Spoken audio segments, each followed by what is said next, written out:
You look lovely, Marianne. You look lovely.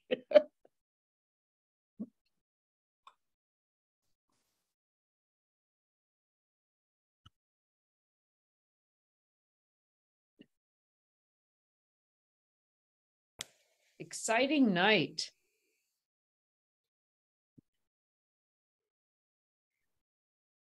Hello. Hello.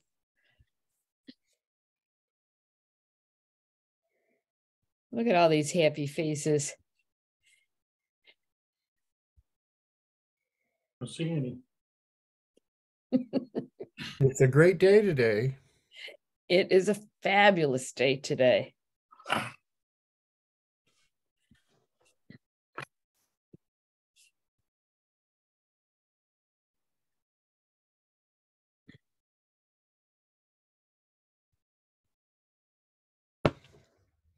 So we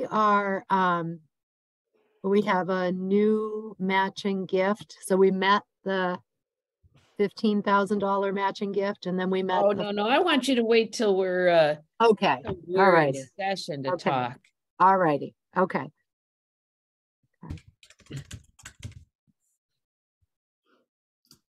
I want this to be part of our minutes. Okay.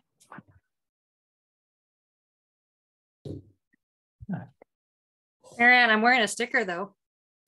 All right. My Oh. Library Giving Day sticker. Oh, awesome. And you beat us before I even left for work. It's not a competition. Which I explained to the president of the board of trustees that maybe Shutesbury had a greater need for higher fundraising than Forbes did at the moment. I don't think he bought it. Once we've built this library, I'm going to offer a Library Giving Day program, professional development program. There you go. Cool. But I'm very busy doing other things in the meantime. So okay. Wrangling these architects. You wait, guys. You don't know this woman. Oh, we remember. It's been 12 years, but we have good memories. I'm waiting for our okay, I'll be right back. Our secretary.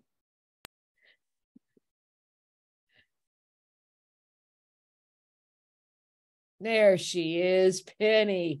We need you. I was soliciting donations to Library Giving Day. So I hope everyone in this room has made their donation. Absolutely. Absolutely.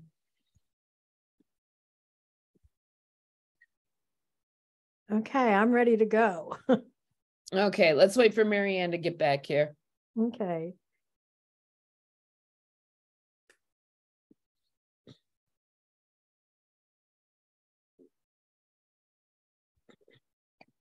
You know what's exciting, I think, is for this Library Giving Day that so many of our children are donating because they know what it means to grow up in Shutesbury and to be a part of the library committee and community, I mean, and it's really cool.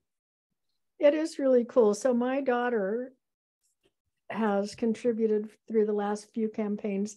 I think it's her first experience in making donations to an organization. It's my pretty video started. overwhelming. Oh, here I am. I just got it started. I just got started. Okay, great. Excellent.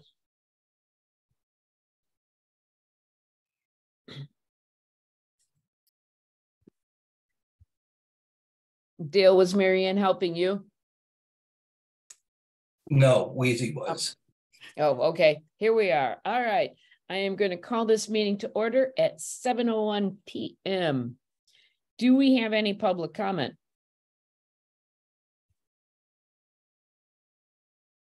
Hearing and seeing none.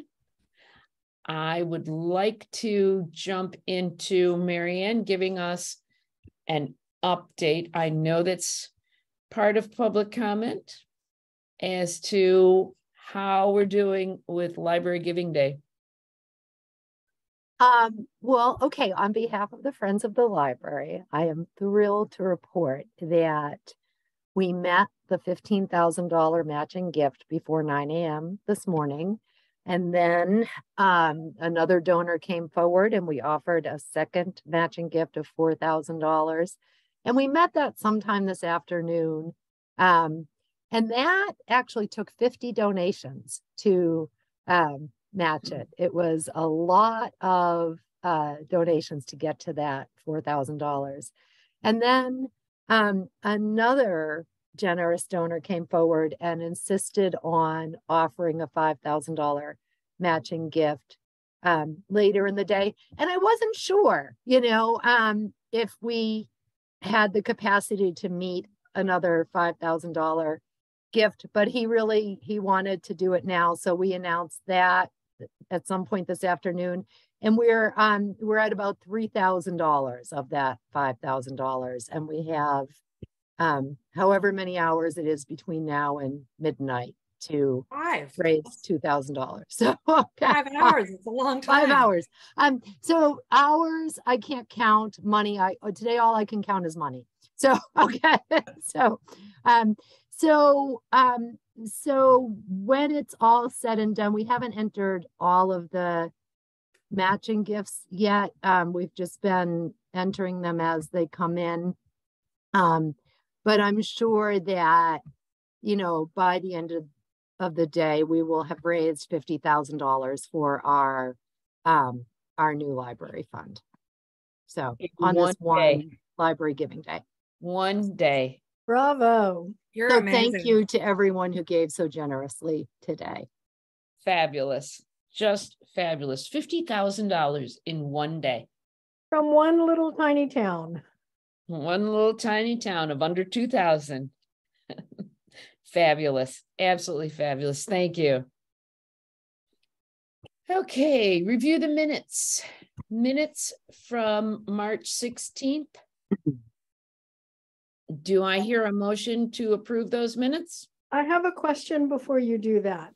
Yes, there was one person at the meeting whose name I was unsure of. I think it's someone who's part of the Odenzello design team. Porpla. Is it Porpla? Is that who it was? Is Matt? Do you need me to spell her last name for you? I think I found it on your website, but I just wanted to make sure that that was indeed the person that was present at the meeting. So she was at the last meeting. Okay, great. We're talking 2 meetings ago. 2 meetings ago. Yeah, I think she was at that one too. Yeah. Okay, thank you. Okay, so this is the draft minutes from March 16th. Do I hear a motion to approve them? I move, Brad. Do I hear a second? Alma's second. All right. Let's go on. Any corrections other than the fact that Porpla was there? Porpla was there. Is that how you say it? Porpla? Porpla, yeah. Porpla was there. Anything else? I did incorporate the suggestions that you gave, Elaine, and that Stephen gave, and I did send those out just before the meeting today. Yes, you did. Yes, you did. Okay. Okay. Roll call vote. Antonellis. Alice, aye. Delmas. Alma's aye. Foster. Foster, aye. Poole. Jakes. Aye. Moss. Aye. Quackenbush. I wasn't at that meeting, so I can't approve those. Okay. Paleo, aye. All right. Now we did have minutes that Brad sent out. I sent out slightly updated minutes yesterday, I think, and then I got one more correction. I have a typo in Lauren's name, which I fixed in my copy. That's the only addition since the stuff I sent out yesterday. Okay. So, and these are the March 21st. March 21st, yes. Do I hear a motion to approve the March 21st? I meeting? make a motion that we approve the March 21st minutes with the correction and the typo. And I second that. Any changes other than that? Okay. Roll call vote. Antonellis, Antonellis, aye. Dalmas, Almus, aye. Foster, Foster, I. Cool, Cool, aye. Jakes, I wasn't present, I'll abstain. Moss, Moss, aye. Quackenbush, Quackenbush, aye. Vallejo, aye. So I have a question. Yes. Marianne, can I send my corrected version to you? Do I send it to somebody else? You send it to the Town clerk Town clerk. and to me. Okay, Okay. because then I have to upload them on the MBLC grant management software, but so Okay. Send them to the, but definitely send them to the town clerk. Thank you. Now the minutes from the subcommittee. Who is taking the minutes of the subcommittee? I'm taking the minutes of the subcommittee and then we'll approve those in subcommittee meetings. Okay. Or do we? Because, Okay. All right. because Grace was looking for those. Okay. Yeah. And I had sent them out the last time, but people didn't remember. So I sent those out again. And then I'm working on the ones from the last meeting. So. Okay. Yeah. Okay. Great. All right. Any other minutes that we don't have here right now? Not seeing anything, then let's get to the design subcommittee update and discussion. I am very excited. Take it away, Matt. All right, Marianne, can you? Oh, yeah. I'm sorry. That's You're okay. probably going to have to ask me to do that. So who am I making? You? Okay. Yeah.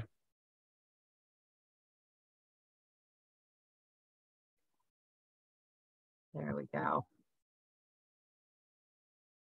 Okay.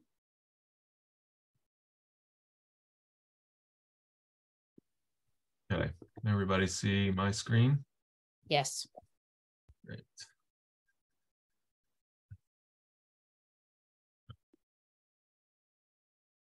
So usual agenda, we're going to do an update on planning, and then we'll talk about schedule and upcoming meetings. So again, we've just been continuing to develop and refine the three options. And these, we had decided that we were going to continue to develop all three, present all three to the community next week.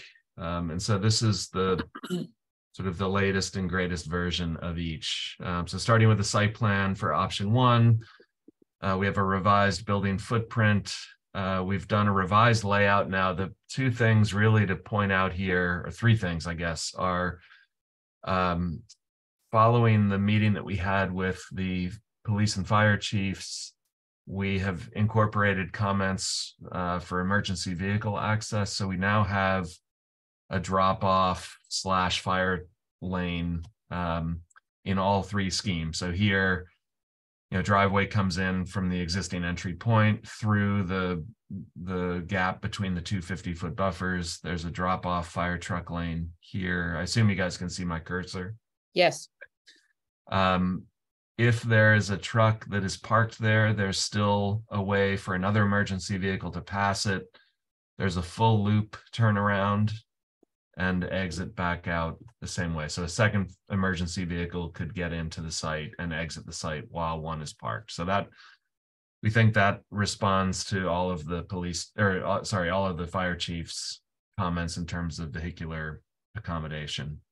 Great. Showing 16 parking spaces, which we believe still is the right number based on the MBLC count of 1 space per 400 square feet of building gross area. One thing I'll mention, the green area that is currently in the middle of this kind of loop at the parking lot, we think could be used as a bioretention area. So all of this paving could drain into that bioswale, and that'll be a vegetated bioswale. So that'll treat the water, it'll get filtered and then slowly absorb into the groundwater.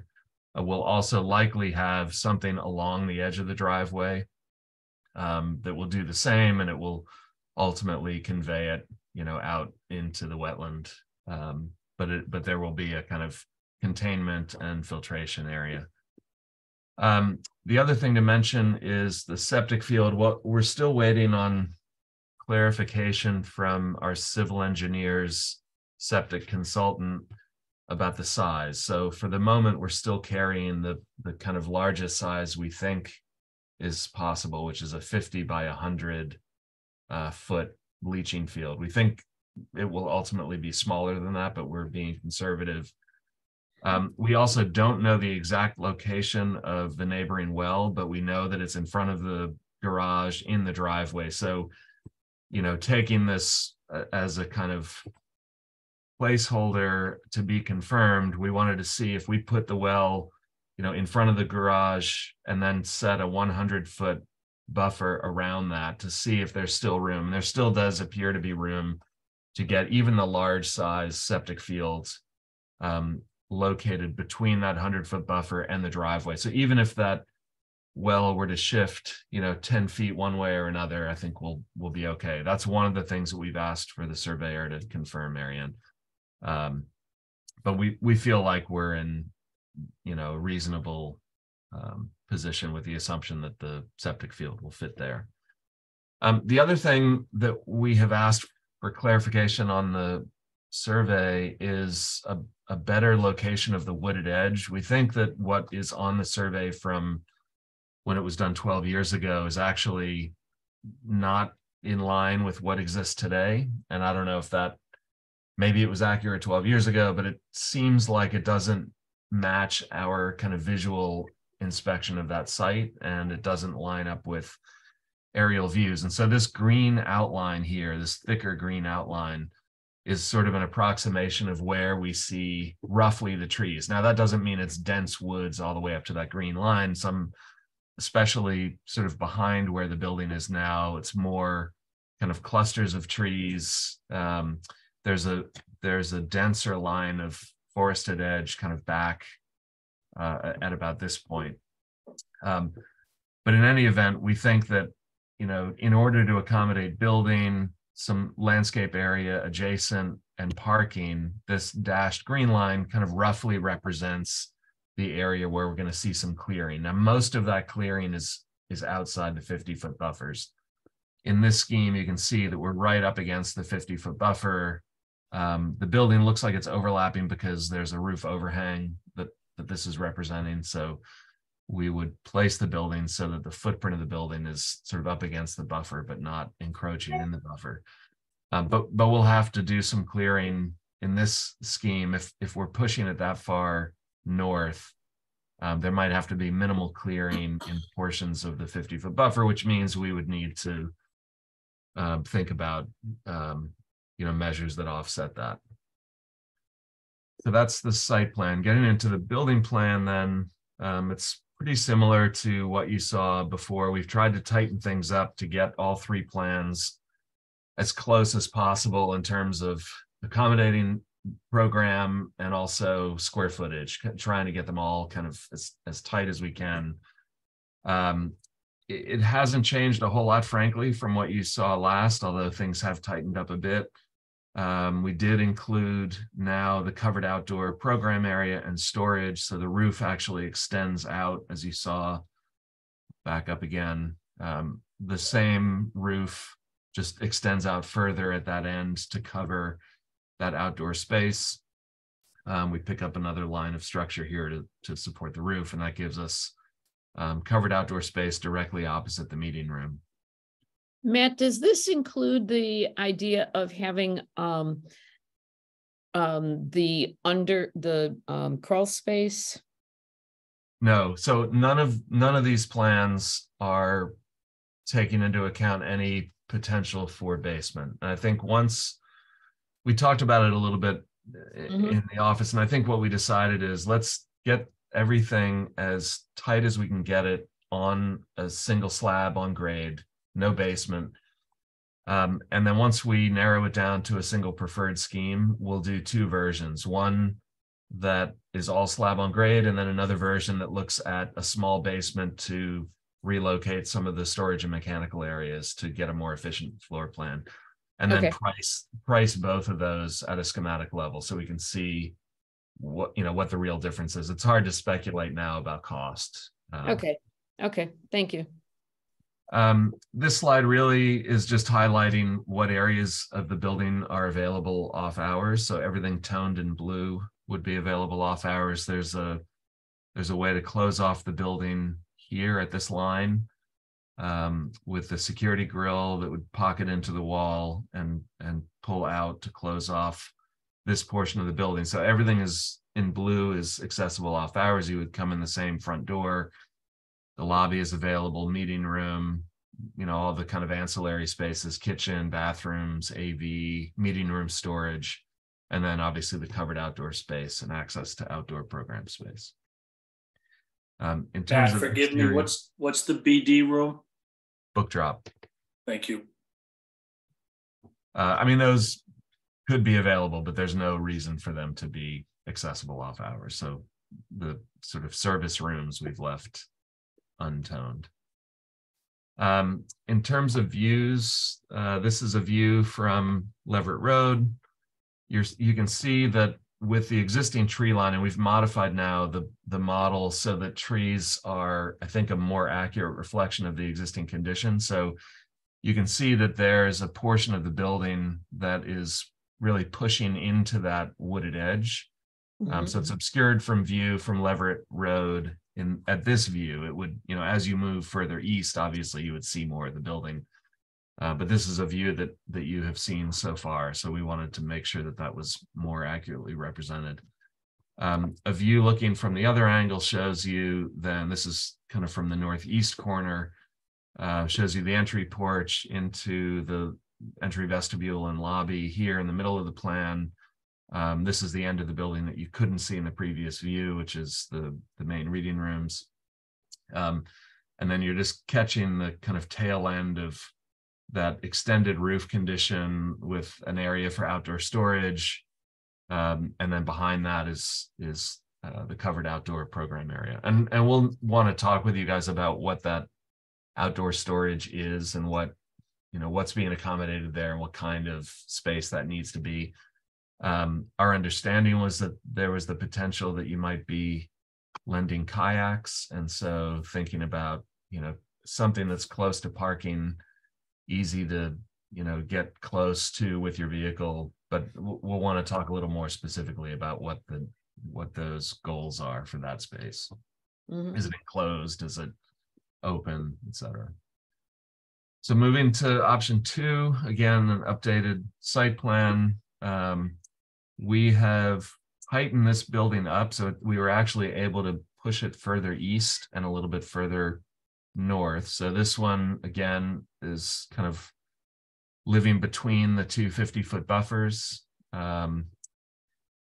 It's, again, everything is a little bit tighter and pushed further to the east. We've accommodated the same loop turnaround and drop-off lane. Septic is the same in all 3 of these. And we're also representing here the extent of solar on all the roofs. So again, we're planning on having the entire roof, the main roof at least, not the lower, like in this case, that's a low porch roof.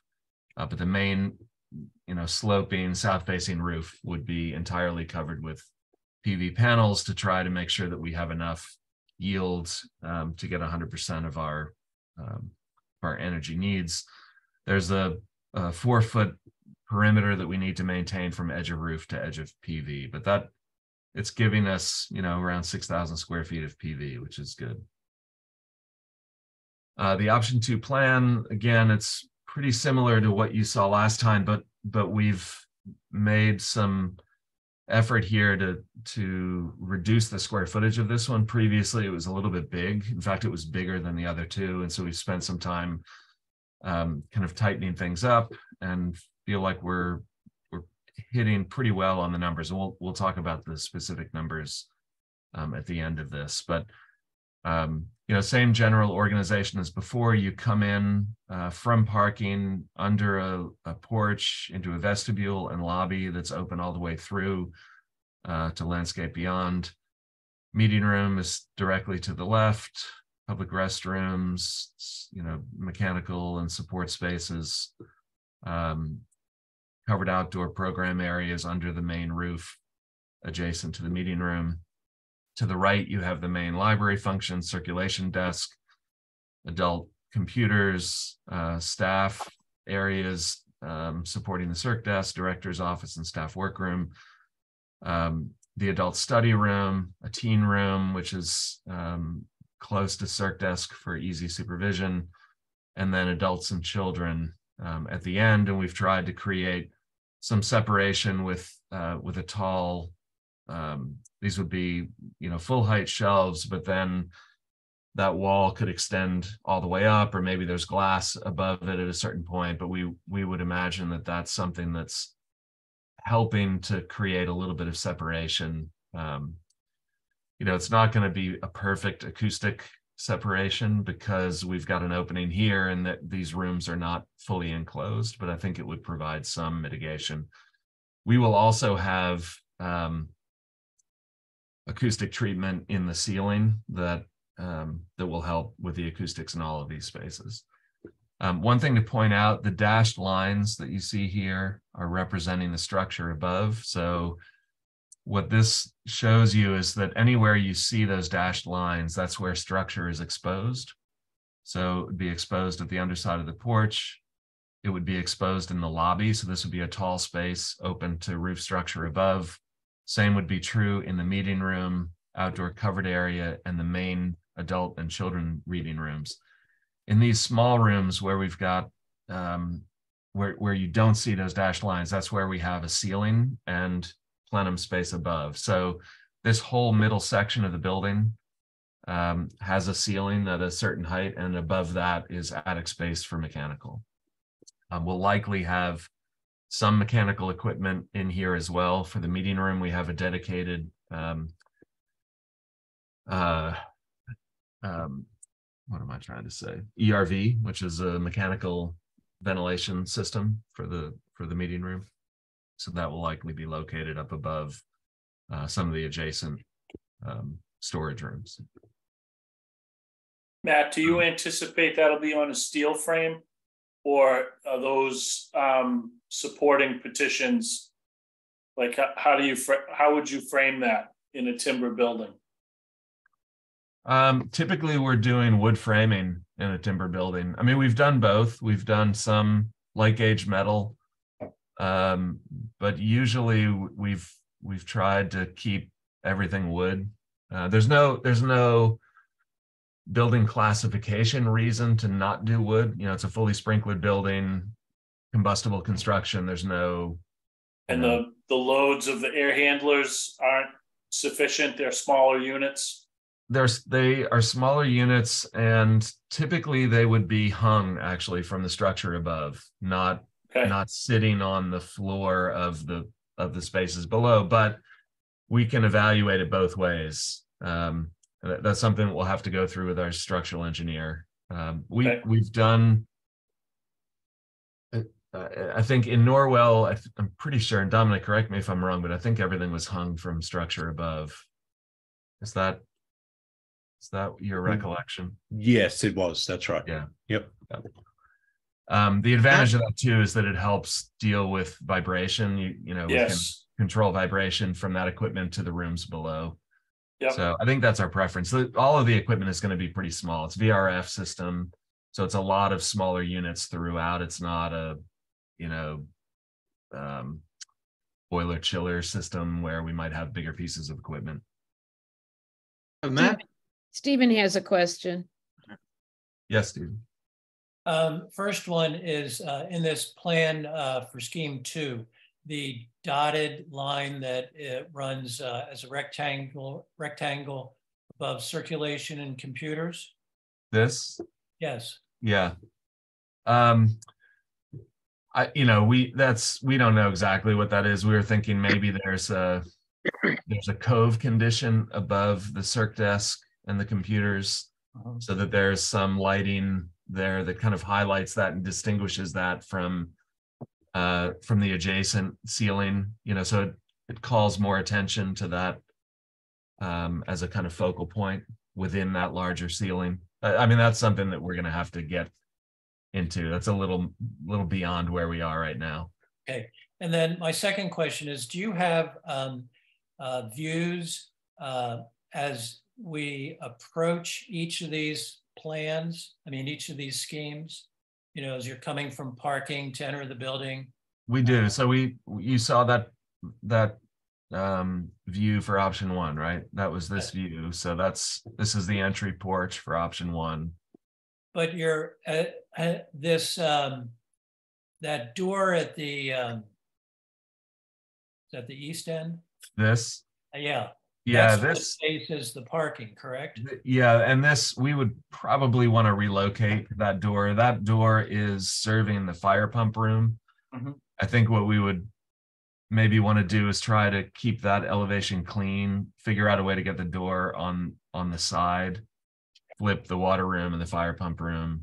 But I mean, those are details, but effectively, because of the way this plan works, this is going to be a blank facade. They're not going to be windows. It's all going to be back of house, kind of mechanical and service spaces. And the storage room, although it's shown as just a kind of open area that, we don't know what's going in there. So we don't know if that's enclosed or what it is. So that may be a further extension of a relatively blank facade as you're coming from parking. You're right. And I'll get into the views for option 2. So this again is the blue is highlighting the area that's available off hours. It's the same as the previous option. You still use the same front door. You have access to the lobby, the meeting room, covered outdoor space, and then the ancillary spaces that serve those. This is the view of that scheme from Leverett Road. Again, the trees now are encroaching a little more on this view than they had in a previous version that we showed you. But we still get a pretty good dynamic view of this one, I think, from Leverett.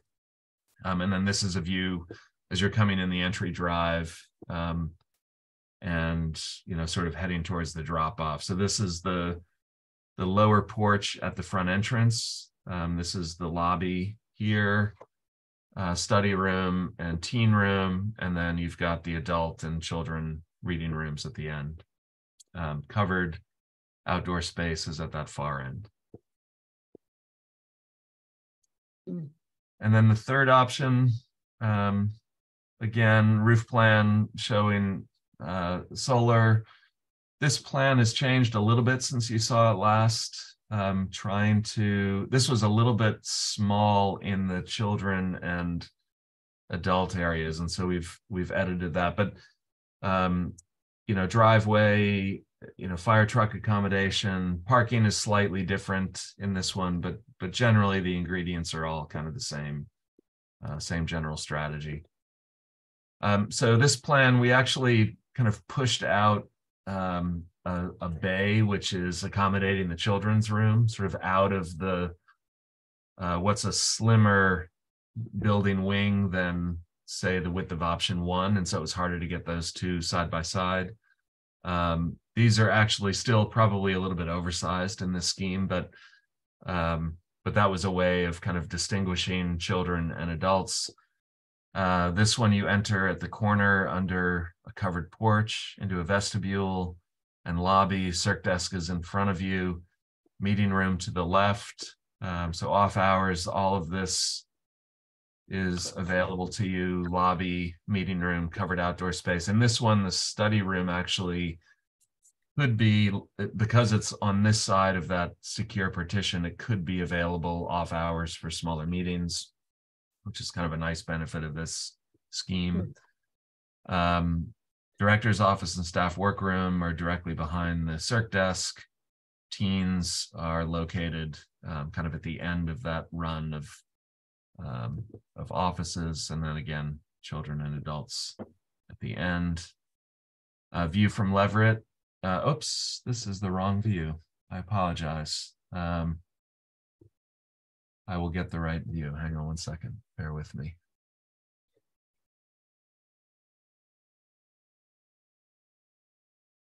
While he's doing that, I just want to mention that in this third scheme, the layout of the meeting room is pretty awkward.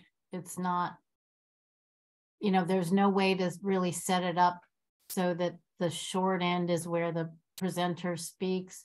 I mean, I don't know, maybe it would work fine, but with entrances on both sides, it limits the usability of that space, I think. Yeah, Lauren, have you been to the meeting room in Webster? I've been to Webster. Yes, I've been to the meeting room in Webster. Have you been, I don't know if you've been to any programs there or not. Well, the entrances don't encroach into the space the way these are. They're more on the long ends, as I recall. Yeah, so that the similarity is that room has the kind of presentation wall on one of the long sides. So yeah, from that standpoint, it's a similar arrangement. Yes, the doors are different. I think in I think you enter from this corner in Webster rather than from here.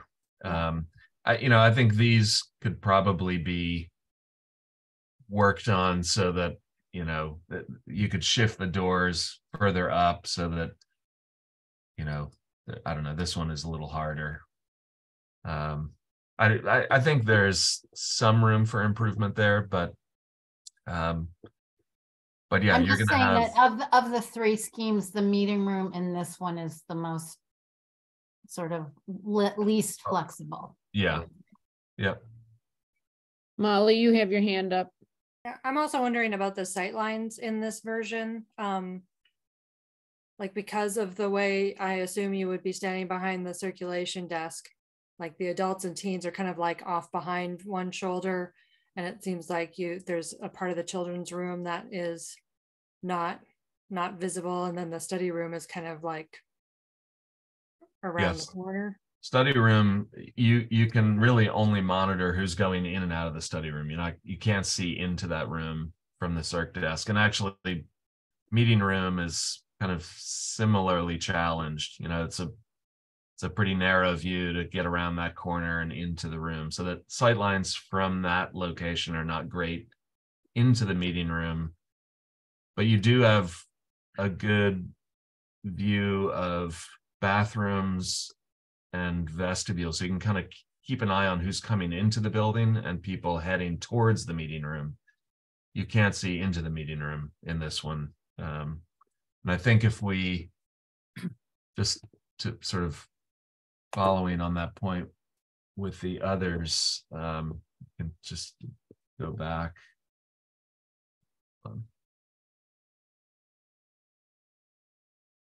Yeah, so circ desk, in this case, circ desk has a pretty good view into children and adults and straight down into the meeting room, as well as the study room and teens. So sight lines here are generally pretty good. The bathrooms are this bathroom is a little tougher to see probably, but if the circ desk shifted a little further down on the page, you might get a better view. And then the second option is similar. You know, you've got pretty good sight lines into the two reading rooms, study and teens. You don't have a great view of the meeting room into the meeting room. You can monitor the entrance to the meeting room. And you've got pretty good eyes on the vestibule that serves the bathrooms. So I agree with you. The sightlines in options 1 and 2 are better than this one, for sure.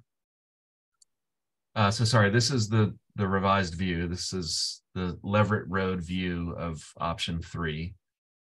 So this is the corner where the porch is, and the study room, staff offices, and teen room, and then adult reading room at the far end.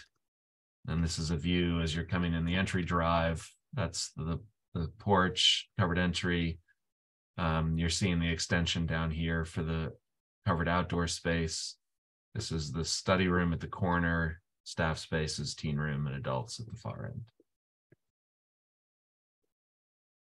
So just to talk a little bit about the numbers here, as I said, we've been working to try and get everything tightened up. They're still not completely apples to apples, but they've tightened up a pretty good bit, I think, over the last few weeks. So the numbers really to focus on are the ones that are circled here in pink.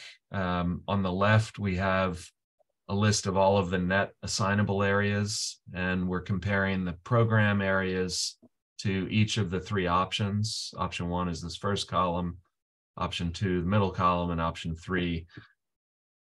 And so what you see at the bottom is the total net assignable area. The total for the building program was 4,223. Option 2 is providing 4,727, so it's about 500 square feet big in terms of net program. Option 2 is the tightest. It's about 170 square feet over, but pretty close. I mean, that's a few percentage points off. And then option 3, like option 1, is still probably a little bit big, and I think that's mostly in the adult and children reading rooms, probably. That we've got totals. Excuse me, Penny has her hand up, and she's our secretary. My comment is just, I can't read any of the numbers. Is there a way to enlarge your table just to make it a little more legible? Much better, but thanks. So this is the building program, this 4,223. This is the net total for option 1, the net total for option 2, and the net total for option 3 on the right. So option 2 right now is the tightest in terms of accommodating net assignable area without going over. It's, as I said, it's about 170 square feet over, which at schematic design is pretty good. Then if we zoom into the other side of the page, everything here under this heading service is all of the kind of unassignable areas, and a net total here. So based on our assumptions of what was going to be in here, 898, you can see option 1 is pretty close to that target, as well as option 2. Option 3 is about 100 square feet, 1 to 200 square feet off of what we were assuming was the target for those spaces. And so that this next line, I know this is getting a little bit in the weeds here, but the grossing factor, which is the number below that, is basically the total gross building area minus the combined net assignable and net unassignable areas. And that grossing factor includes wall thicknesses, circulation space that's neither net assignable nor unassignable. It's just, the stuff that you need in between those spaces to make it work. And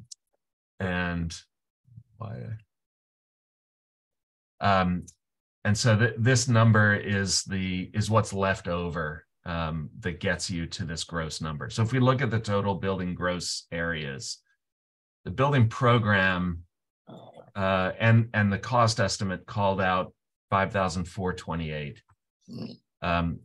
We think that is a unrealistically low number in terms of the gross for this building, based on the total net assignable and unassignable. if you look at these, you can see that all of these are in the 6,000 square foot range, with option 1 being the biggest at 6,600. Option 2 is the smallest at 6,100, and option 3 is in second place at 6,200. But keep in mind, this is a little bit light on the service end of things. Some of these rooms are smaller than they need to be. And so we're seeing this number a little bit low. So we think that if we were to adjust this number up, this number would also go up with it. All of this is to say that we think that this is not a realistic target. And the reason we think it's not a realistic target is because the sizes of these rooms doesn't change based on the net square footage. We still have to have a fire pump room that's 150 square feet, whether this is a 5,000 square foot building or a 15,000 square foot building. Same thing for water service, electrical service. A lot of these rooms are not going to change much based on the size of the building. And so this is a small building. And so we're overly burdened, I think, by these back of house spaces. The ratio of back of house to the net unassignable to net assignable is higher than it might be in a bigger building. And so rather than, what we might typically see as a 30% grossing factor, we think for a building of this size, given what we now know about all of these things that we have to provide to make this building work, we think it's really more like a 40% grossing factor, which is really where these numbers are. If you look at the gross number relative to this net number, it's about a 40% increase. If you were to inflate the program number by 40%, this number, this 5,428, would go up to about 6,000 square feet, which is where we think the program is pointing us. So if we sort of accept that, then all of these are kind of in the range. They're all still a little bit on the big side, with option 2 being the most efficient at the moment. But we think 6,000 square feet really is a realistic target for the gross based on the net square footage. So I know that's a lot to try and digest. I'm happy to answer any questions. It looks like, Penny, you have your hand raised. No, sorry, just didn't bother to get it down. I'm trying to take notes. There.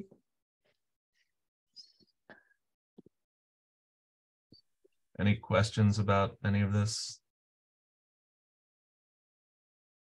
Okay. Matt, I heard at one point, what did you say the pitch was from highest point on the roof to the lowest point? Are you talking about the slope of the roof? Yeah, you had said something at the last meeting, and for some reason I had written down 12 inches, and that just didn't make sense to me. So I wanted to make sure what you... Yeah, it depends on the scheme, but the pitch is going to be, so pitch is described in rise run. So how much it goes up versus how much it goes horizontally. So for every 12 inches horizontally, we're rising, somewhere in the 1 to 1.5 inch range. So it's a fairly low pitch. But that's a positive slope. It's sloped enough to drain, certainly. So that would be a 1 in 12 pitch, or a 1.5 in 12. I think one of the schemes, we may have looked at 1.75 in 12. They vary, and that's something that we'll kind of fine tune as we get further into this. But generally speaking, it's in that range. Okay, 'cause I was just wondering, because of the amount of snow cover on the panels, I want to know that the panels will be able to shed the snow cover. I know the difference between my roof pitch and my neighbor's roof pitch. I always envy their roof pitch because they get their snow cover cleared off much quicker than I do. Yeah. We have not talked about that particular issue with our solar consultant yet, but we will. Okay. I mean, one the other thing you have working for you, if the snow doesn't slide off, there is it's a dark glass material, and so the hope is that you're getting some radiant melting there that you might not get on your roof. So, but it's a good question, and that's something we'll want to find out. I mean, generally speaking, when you're I'll give Eastham as an example. We're generating more electricity in Eastham than we need in the summer, and that's offsetting the low yield months during the winter. And so I think it's, there are going to be cloudy days. There are going to be days when there's snow. And you're looking at the net performance over the course of the year. And so we just want to make sure that, we have enough that for those peak months where it's really sunny and, not a cloud in the sky, we're making as much energy as we can and selling to the grid whatever excess we have. Right. Actually, the peak months are right now and early March, when it's cold and windy and bright sun. That's the best time to have solar. Yeah. So Marianne, you have your hand up. You're muted. Marianne. Sorry. Can anything else go in the attic? Like any of those other, what's an ATS or ATS is an automatic transfer switch, which is for the emergency generator. I don't think we can put anything else up in the attic without needing to provide access to it. So mechanical equipment can go up there pretty easily with just, access hatches to get up there without stairs or any other way. It's just not practical also to have some of those up there. You're not going to put the water service or the fire pump up in the attic. I think we could do those in a basement, and we would provide a stair down to that basement. And I think we could get away with just a single stair based on some preliminary conversations we've had with our code consultant. But could we put storage up in the attic? Like, I'm thinking like seasonal. Not without a stair. Yeah, but having a pull down the stairwell that, you would pull down from the ceiling and going up there. The MBLC would not permit that without an actual stairway. Any space that staff has to access has to have a real stairway. So meaning a permanent stair, not something that would be a pull down from an attic. Yes. Okay. Okay. Laura, you had your hand up anyway, so. Yeah. I wanted to talk about something completely different, which is that I think one of the most challenging and most important concepts that we have to get across to the community is the scale of this building. I've said a couple of times that adding scale figures and things is helpful. I think that people aren't going to understand how tall this building is. It's going to probably be the tallest building in Shutesbury. And I really think it's important for people to understand that now, because if they think this is a 15-foot high building and then we build it and it's not a 15-foot high building, I just think it's really important that people understand how tall this is. How tall is it, Matt? Sorry, Marianne, can you say that again? How tall is option 2 at the highest point? I mean, I think it's in the kind of 18 to 20 foot height range, but we've got some flexibility there to adjust. But I think that's to the top of the structure or to the? No, to the underside of structure. Yeah, what is the top of the structure? So add another 2 feet to that. So 20 to 22? To the top of the structure. We must have houses in town that are bigger than that or taller than that. Jeff, how tall is the elementary school? Jeff and Stephen. Stephen, you're muted. I'd have to measure it. No, it's taller than that. And the arc is taller than that also. Okay, I stand corrected. Yeah, think of the gym is almost 2 stories. Right. Okay, So we're talking the scale of the height of the elementary school. Right.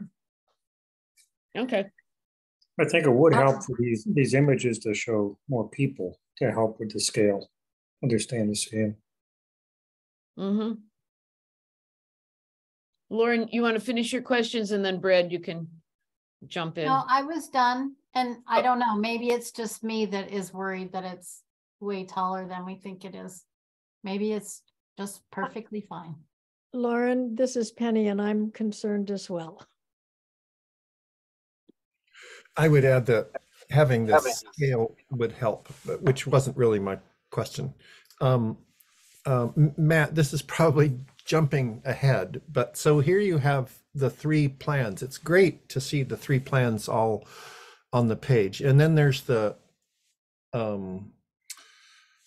image of each, and but I think they're from different directions. Is that correct? Can you tell me what direction each of those what direction those images are from? Yeah, these are all taken from the same location, which is the kind of northwest corner of the site. So looking from Leverett Road south, kind of looking southeast. So the garage building that used to be there would be, kind of in here somewhere. In all of these, right? Sort of over in this area. In option 1, we're seeing the glass that's in the middle is the glass in the upper right corner. It's this. Oh, yeah. It's right in the middle. Yeah. Okay. This window is back here behind the tree. So this building actually extends out that far. Right. Okay. And then similarly, this one kind of extends back that far. This is the lobby here, and then the meeting room is down here. This one, this is a little bit shorter, this wing, and so it's not pushing into the woods as much as option 1 does. But in option 2, it has the short section in front, and is that all the glass? And then it's the so this is what we are seeing here. Yeah. Okay.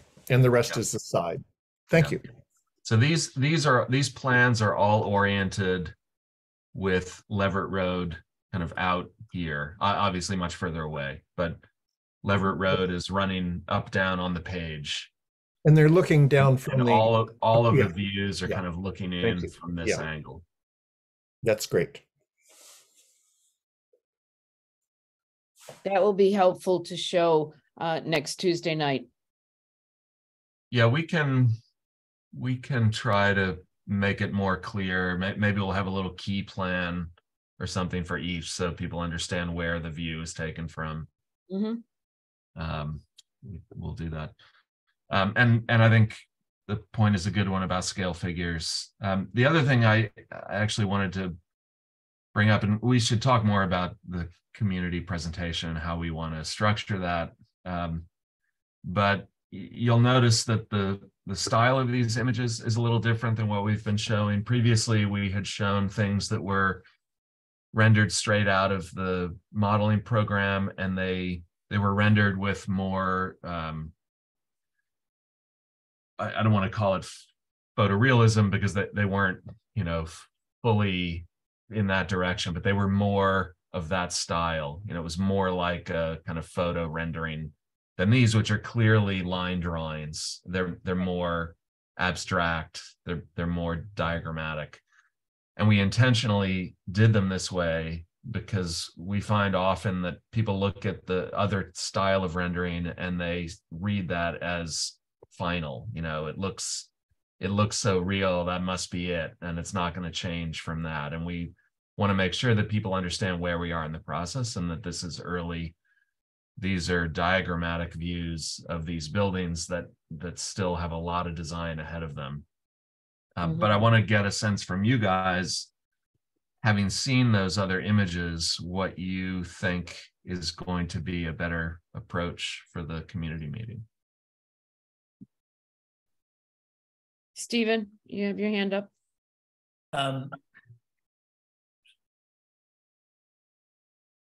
Well, I guess to answer that question, I think having the this approach with the trees gives you a sense of what the tree cover is going to be like without anyone misinterpreting it. So I think it works pretty well. The other thing I was going to say is I think that option 2, which still has a very strong appeal from the road, I think also is very appealing as you drive in, you know, to use the building. I think it's equally impressive and inviting, you know, seeing that as you're driving in. Yeah. Yeah, I think the side views would definitely help also in each one of these. Do you so add that to the summary page, in other words? Okay, yes, you can do that. Yep. Lauren, your hand was up. Yeah, I just wanted to say that I really love this slide with one significant adjustment. I think it's very confusing that the rendering is not of the side of the building that's closest to the rendering. I think tilting all of the plans 90 degrees so that the wall that you're seeing is the one that's closest. Yes. Yes. Like that. Yes. That is so much more easily understood, I think. I agree. Thank you. Yeah, that's a good point. I had oriented them the way that they were oriented previously when you were looking at them. But you're right. This is this facade. This facade. This is this facade. So is number two supposed to be the other way around though? Sorry, yeah, it is. Turn it all the way around. Yep, there you go. Architect wrangling. There we go. And we'll add these as well. Perfect. Oh, that's great. That's great. Brad, you have your hand up. So just to answer your question, I like the line drawings. In my line of work, I love to I hate for things to look like they're final when they're not. And so I particularly like the idea of line drawings rather than photorealistic pictures. Okay. What is your line of work, Brad? Well, these days I mostly do accounting for nonprofits. I did architecture long ago. Okay. A recession kicked me out of the profession. Which one? Oh, 82, 83. Yeah, I remember that one. That's when I graduated from architecture school, 82. So Penny, I know it well. Well, I just have a general impression comment to make. When I see these buildings, they don't look like Shutesbury to me. And, you know, they look kind of slick and modern, and it's not how I feel about my town. And I'm just wondering if I should be concerned about that. So Penny, can I ask you, when you look at the pictures of the Norwell Library, or have you looked at the pictures of the Norwell Library? I have not. I have not. I have seen the West Shutesbury Library, which I think looks like a building that should be in on Martha's Vineyard, but I see these sort of very angular buildings, and I don't feel like they should be in Shutesbury. And I know that's a stylistic thing, but I'm just telling you how I feel. Good to hear. I think it's very, very important that if this is the direction that we think we're going to go, that some or all of the building committee needs to go to Norwell and possibly Eastham to see what these buildings look like. Looking at pictures doesn't do it. And this is enough of an investment in your community that it's worth a trip across the state to see these buildings. So you're suggesting a field trip for everybody? Well, everybody who wants to really understand what Odinzello buildings look like, yes. Yeah. So you're saying Norwell and where? Possibly Eastham. Eastham. That's the other one that sort of aesthetically is most like this. Mid-Cape. So I guess my question is, are we committing to like a visual look at this point, or are we committing to a schematic? You know, like where things are inside. I'm a little unclear about that. Whether the external design of the building is coming close to being set, or whether the external design that you're showing right now is just a reflection of what's inside.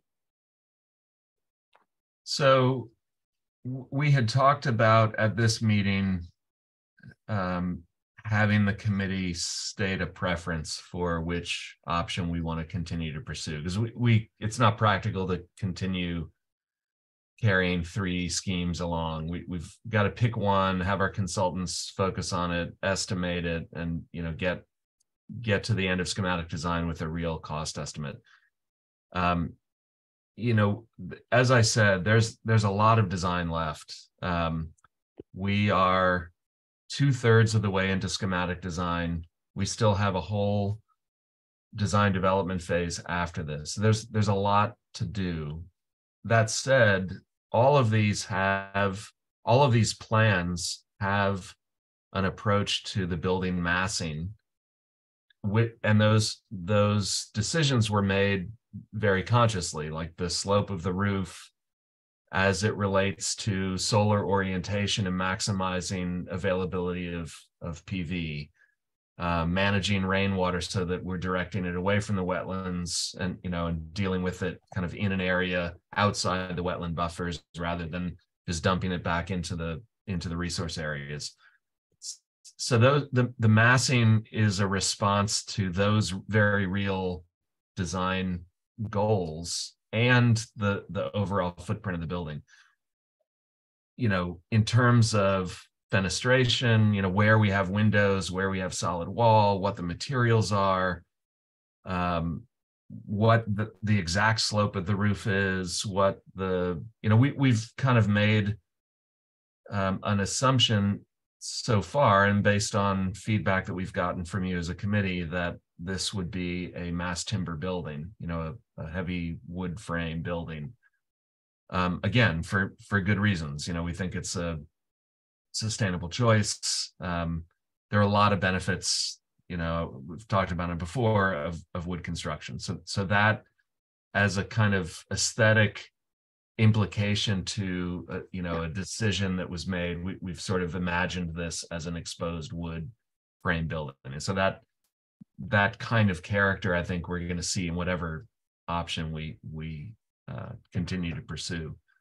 But there is room to look at, extent of windows, size of windows, relative window to wall percentages, different materials. We really haven't gotten into that level of design yet. So I don't know if that answers your question, Penny. Sort of. Brad? I feel like what we've asked of Matt is a building in part that we can afford.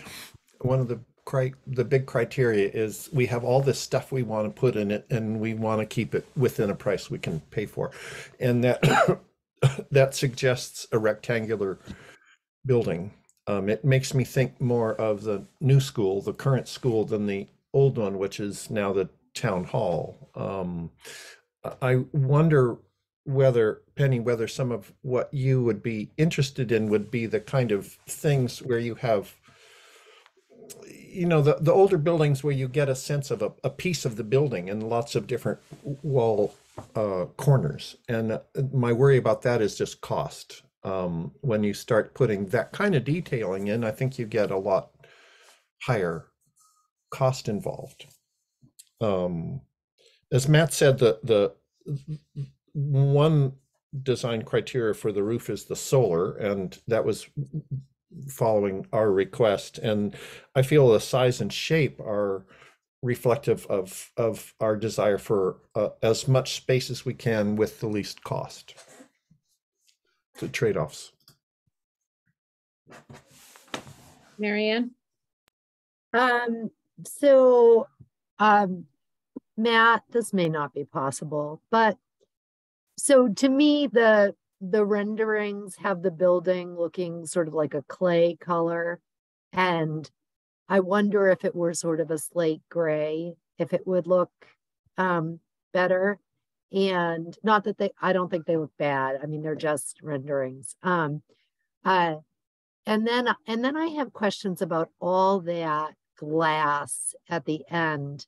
And I'm wondering if the very top could not be glass, and if that would look ridiculous, or maybe if the very bottom wasn't glass, because I'm just feeling like it's too much glass, and it makes me feel like it's a science fiction library, which would make some people happy. But the glass is going to be great for passive solar and for lighting. Yes, but it really, it just seems like a lot of glass. Just keep in mind too that the glass is largely located on the north elevation. Mm-hmm. So it's not going to see direct sunlight. Right. So your first point about the color, we could certainly change the color of these for the community presentation in a week. If I go here, so what this was representing was, for lack of another option, a wood shingle texture and color. So I don't know if you can see that in this image, but that's the kind of texture that's here. Now at this point, that's a little bit of a placeholder. We don't know if that's the right material for this building or not. It's a cost-effective material for sure, but there are other things that we can study. We could also, even if it's wood shingle, it could be stained a color. So those are decisions I think that are still ahead of us. Yes. And another possibility would be we don't show any color at all. And we just do these as black and white images, but we thought that made them a little bit too cold. And so we were trying to warm up the image a little bit, even if we revisit those colors down the road, which I think we will. We haven't talked yet about material options. Matt, how about showing them in multiple colors? Sorry, like show one scheme in the beige tone, one scheme in a gray tone, one scheme in a colored tone, just to give some context of, we're not quite sure what it looks like right now, but this is the idea or the concept. I think for them, my only worry about that would be that it potentially prejudices one over another if someone likes a color on one but doesn't like the color on the other, but they might, if they were the same color, might choose the other ones. You know what I mean? I think having them all the same, rendered in the same way, the same color, at least puts them on equal footing, and you can, whether they're all white or they're a color, I kind of think that they should be the same so that you're evaluating them on the same terms. And I think we need to be very clear with the community next week that these are still diagrams, and we're so early in the process that we don't know yet what these materials are necessarily. This is one option, which is, a cedar shingle siding. And Marianne, to your point about the glass, we're going to continue to study these elevations. These are pretty diagrammatic at this point in terms of, we know kind of where we want glass, where we have opportunities for larger windows, where we can only get away with smaller windows, where we might get a lot of passive solar daylighting to reduce the artificial lighting in the building. That's one advantage of, those north-facing windows, is that you get a lot of good indirect light. You don't need to provide shading inside the building because you don't have, like a south orientation. And so you get a lot of natural light, and that makes the interiors a lot more pleasant to be in. And with a daylight dimming system, it reduces the amount of artificial lighting that we'll need. And so I think we want to try to strike a balance. It's being north facing, you're not going to get heat in the summer from those. Right. Molly, you have your hand up. Penny, I see that your hand's up, but I'm going to wait for the whole committee to I'm sorry, I thought I took it down. No, the other Penny. Okay. Penny Kim. I'm Penny. talking to Penny Kim. Okay. I just wanted to point, before you said that the color of the exterior was to mimic wood shingles, I had seen it as like a pale brick. And I think maybe it's like the scale I'm looking at it, or like my computer screen or something. I don't know. I think wood shingles would probably be more palatable probably to our community than my impression of it being pale brick. So I don't know if it is larger, if that's more obvious, or if there's something, and I know we're like not at that stage yet. And I also just want to say, I agree that we should keep as many elements the same in them so that people can focus on the things that we're actually wanting to like get people to weigh in on now. I also think that since they're renderings, that showing pictures from the actual buildings that you have in the other communities is going to show what it would be really great if you could show a rendering of one of these other buildings, either in Eastham or Norwood, that here was the rendering and here's the actual building, so that people can see what we're trying to what we have as drawings, and yet what it would actually be as a building. Yep. Stephen, you have your hand up. Yes. So some of this is to reiterate what Brad had said. Our roof design, we kind of talked about early on, and eliminated, we'll say, a more traditional gable style roof because we're essentially doubling our capacity for solar. So that's one thing. And another thing with this being, we'll say, a non-traditional design, I think of, say, the Wendell Library, which I think is a wonderful library, and much more traditional. When you're in the building, you feel like you're in the building. One of the things that I feel that this building is going to do is it's really going to offer areas where you really can connect to the outside. And I think, that's part of the beauty of Shutesbury. And, there's the wetlands can be quite beautiful. You're going to have all these trees. We're going to do gardens, and people can appreciate and enjoy that from inside the building as well as from outside. And a more traditional approach in terms of fenestration really doesn't, in my opinion, provide that. Thank you.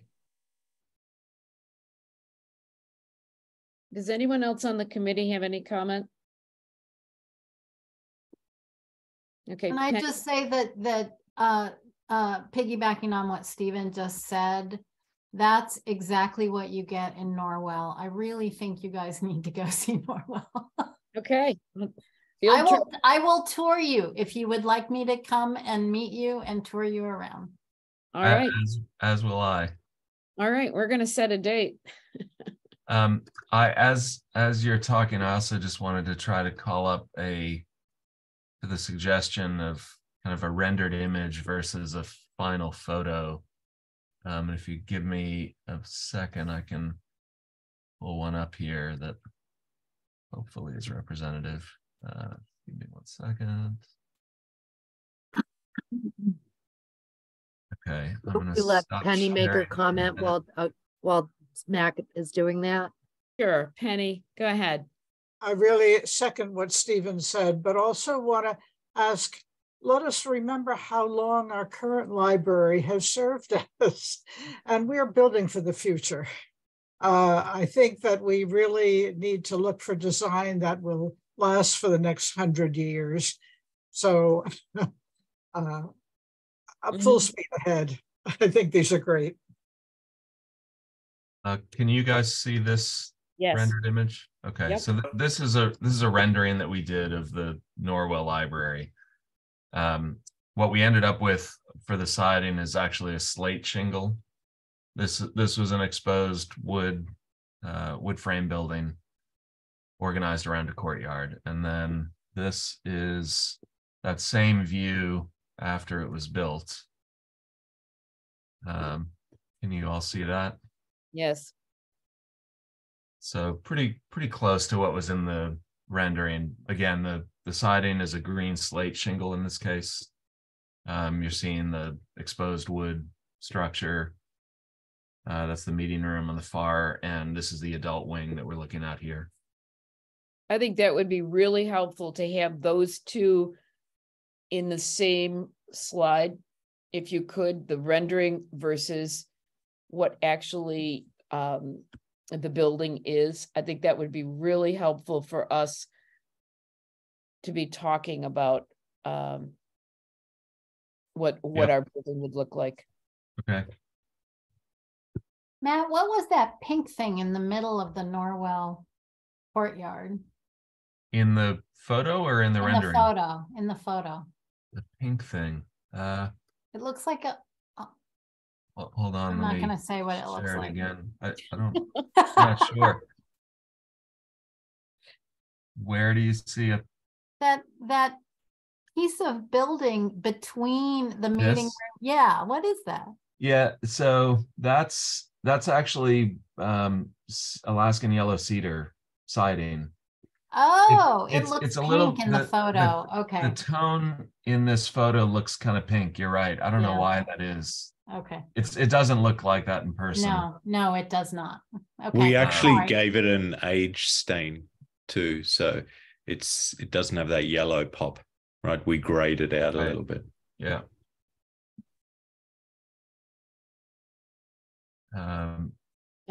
This is another image that shows that a different view. So this is maybe a better representation of, and even it's a little washed out in the direct sun, but it's Alaskan yellow cedar with the bleaching oil on it. Yeah, that's a much better view of it. Yeah.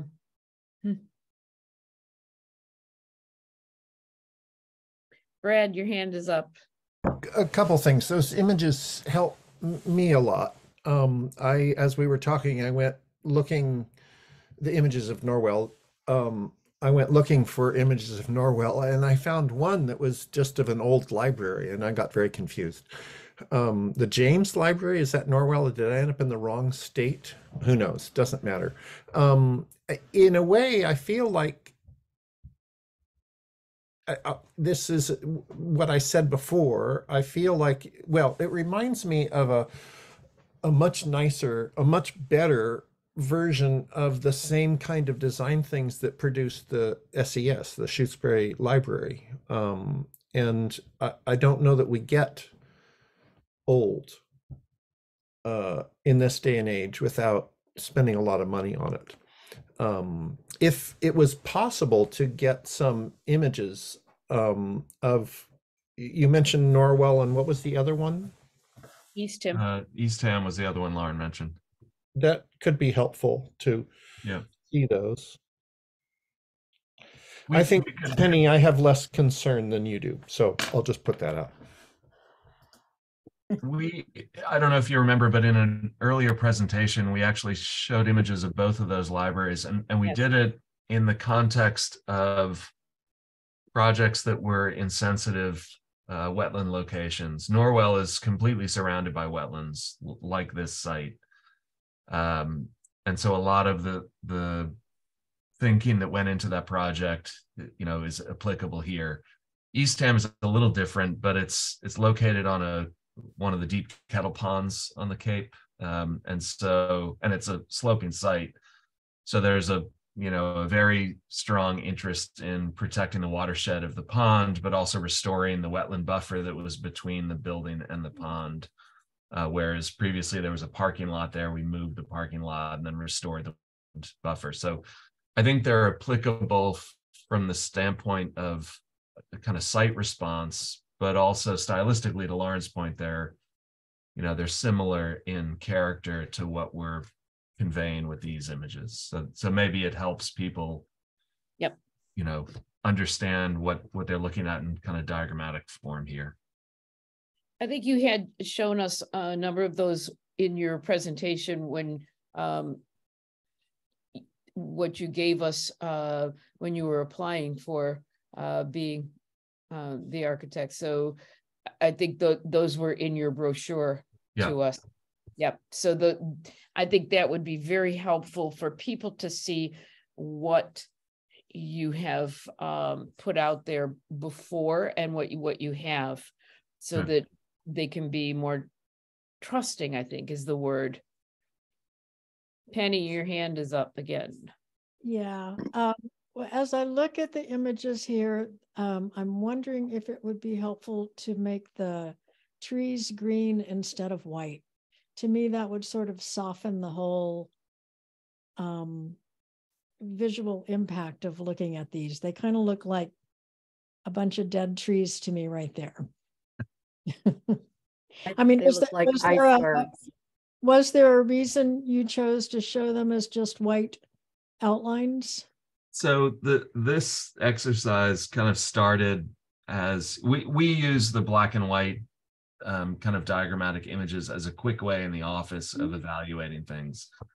And there was something that we liked about the graphic quality of them. They're more like illustrations than they are photographs or renderings. And so they're a little more abstract, but we worried about the fact that they were black and white images and would they feel too cold and stark. And so we added a few tones to try to warm them up. And once you do that, you pull the thread on the sweater and next thing you know, you're going back to a full rendering. So, I mean, we to your point though, we've put a tone on everything else. So why not put a tone on the trees? And I think we could do it in a way that keeps it diagrammatic and has them not feel so stark looking. So Penny, I think it's a good suggestion, and we can look at ways to do that.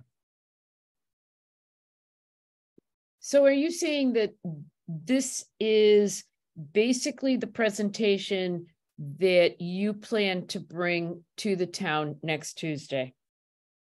I think this is not a complete version of that presentation. We already talked about some of the precedent images, and I think talking about those both in the context of building image, but also in terms of similar kind of site responses. I think they're applicable projects. The other thing that I think might be helpful to people is some of the diagrams that we did that talk about a single pitch roof versus a gable roof, and why we made certain decisions based on building orientation for solar, about stormwater management for roof runoff. I think there needs to be a little more preamble probably to this than what's in this presentation. Yep. And what I would probably suggest that we do is put that draft together and send it to you all as a PDF. And we can, I don't know that we need another meeting to discuss it, and I want to be also careful about open meeting law in terms of how we manage that. But I think if we circulated a PDF and got feedback from you all if there was something that was missing or something you didn't want to share. And the other thing is we're meeting in person next Tuesday. We can come early and we can meet with you as a group in advance of the community presentation and do a dry run, which I would suggest doing as long as people are available. Absolutely. I think what would be helpful is if you send us all the PDF in draft form, and everybody would send their comments only to you. Yep. And myself as the chair. So the two of us would be getting those. And then that way, one of the committee members knows, you and I can talk back and forth about this, but it wouldn't be with the committee. And so we wouldn't be having a problem with the open meeting law. And then let's see if next Tuesday, who cannot meet next Tuesday at 6? Can I see a show of hands? Just put your hand up if you cannot make it next Tuesday at 6. I am not seeing any hands up. All right. So when is the public meeting? 7. Is 6 early enough? I don't know, Matt, is 6 early enough? If we've all made our comments. I think if we've made our comments and we're not making any sort of material changes to the presentation, then it's really just a discussion of how we want to talk about it. And I think an hour is sufficient for that. Okay. All right. I mean, we're happy to get there earlier. It's not, whether we get there at 5 or 6 doesn't make much of a difference to us. So I think we do have some people in the committee that are still working. And so. But I can get there earlier and I won't be able to stay for the public forum. So I'm thrilled to be able to get a preview of it since I won't be able to actually be at the forum. Okay. So do you want to say 5:30? Sure. I was going to suggest as well having a break between the two. We might have to. So is 5:30 good enough for everyone? I'm seeing no objections. Okay, so we will meet, I'll post that, we'll meet at 5:30. And Matt, when do you think you'll have this sent to us as a presentation? I think by the end of this week. Okay, so you would need feedback by. Yeah, actually, if we're gonna do, why don't we I'm not gonna be able to get it to you tomorrow, but why don't we say that I will get it out by Thursday so that we have Friday and Monday for people to review and offer comment. Ideally we would get comments no later than 1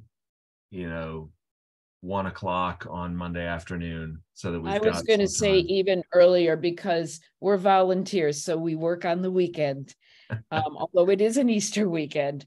But I would like to say that comments don't come to you any later than 9 o'clock on Monday morning. Because if that's doable for you guys. I mean, we also will have a little bit of time on Tuesday. We won't have to leave until 3 o'clock. So we'll have plenty of time, I think, to incorporate any edits. Okay, Brad, you had your hand up. Matt, you said something about wanting us to tell you what our preference was. I didn't. Yeah, I was hoping that this meeting could sort of establish the building committee's preference, and then sort of following on that, Brad, I think we also want to talk then about how or whether that is communicated at the meeting next week. Okay.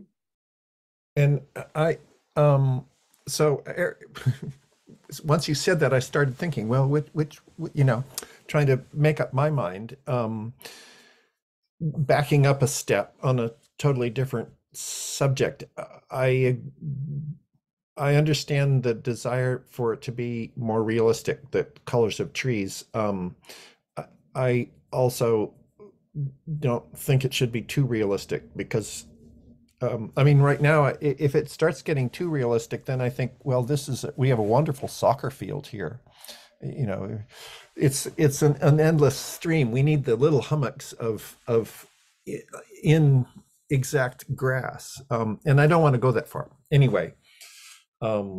So any suggestion on how we proceed with telling you which ones we like best and why? Let me get Mary Ann's comment first here before we move on to it. Okay. I just want to know, are we meeting at the elementary school? Am I asking for a room? Yes. Okay. Righty. Yes. So I'm posting that meeting. So that'll be one meeting and the public forum will be a separate meeting. Yes. 2 separate meetings. Okay. Yep. Right. Great. Thanks. Mm-hmm. Okay, so can I just ask, is it going to be just in person? Is there going to be any online component to this meeting? Because I'm just asking because Andrea can't come in person and she would like to know. So what I'm hoping to do is to bring Town Hall's meeting owl. And so Matt, do you have a really good projector that you can bring with you? Or a projector that you can bring with you? I have a projector I can bring with me. Okay. So I'm picturing that, Matt, you're going to be projecting up onto the big screen. Yeah. And that I was hoping that we could connect the meeting owl to your computer and that the meeting hour will be able to hear you, and then we could connect you to Zoom and the meeting would be on Zoom. Yeah. I just don't know how the owl, I think the owl works with Zoom and not necessarily with a big TV. We don't need the big TV piece of it. And so then people on Zoom would be able to see the presentation, like it would be shared on Zoom as you were sharing it up on the big screen, and they would be able to hear you talking, because Matt, you'd be doing most of the talking, right? Is that probably, okay? Yeah. And then but they might not be able to hear, and we'll have people line up at a microphone to ask questions. And they might not be able to hear the people ask questions, and we'll just explain that ahead of time, and they may not hear every answer. But what they will hear is, I was thinking that I would moderate it as the chair, and I'll moderate, and then if people ask questions, I would repeat the question, and so we would have the ability to, I'll be up front near Matt, and then he could answer the questions. And so people are going to hear that, and the meeting could be audio recorded, so that if people want to listen to the audio, they could. And are people, how's the meeting going to be audio recorded? We can just record it. Bring a recorder. Zoom? Well, the Zoom will be recorded. And so the other thing is, I could see if, so we had a videographer when we did the meeting at the athletic club. I think we should try the Zoom, and then I think the Zoom will pick up most of the audio. And I think we try that. Okay. I don't want to overcomplicate this, but you had made the point about people asking questions, and it may be hard to pick that up with the owl. If there's somebody that's kind of managing the Zoom and entering into the chat questions as they come up, then people, at least on Zoom, would be able to read the question and then hear the response over, that's being given. We turn off the chat for You do, okay. meetings, yeah. Okay. Yeah, that gets a little too complicated.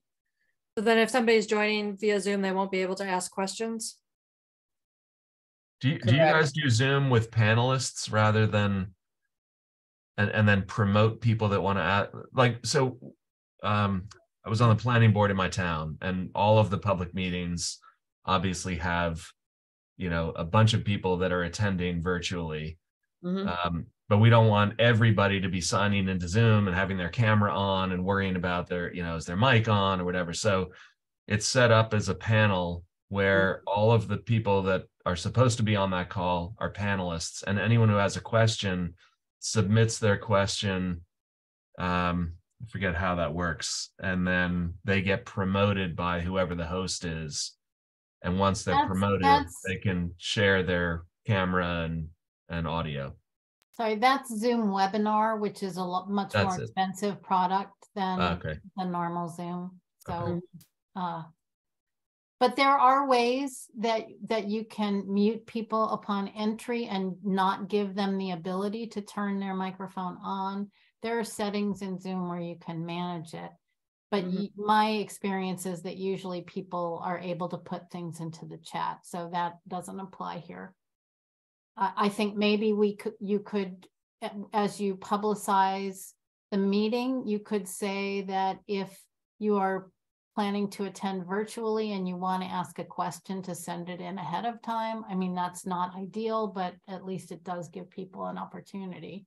We could also have someone on the library building committee email site, and somebody could send a question to us on email, and somebody could be sitting there monitoring that and ask the question that way. Brad, your hand is up. I feel like I could dig us down a big hole with questions on how we do Tuesday. Trying to make that short. I think we need three things. I think, Matt, you'll be presenting connected to the projector, and you'll do the images. And I believe you could also be shared hosts so that you can host that same stuff to Zoom, but we don't have to connect the OWL to you. We can connect the OWL to us. And I feel like what we need to do is have us, the people in Shutesbury, figure out our technology, and you arrive with yours. I panic with another, besides being an accountant, I run concerts, and I panic over technology when I haven't tested it in advance.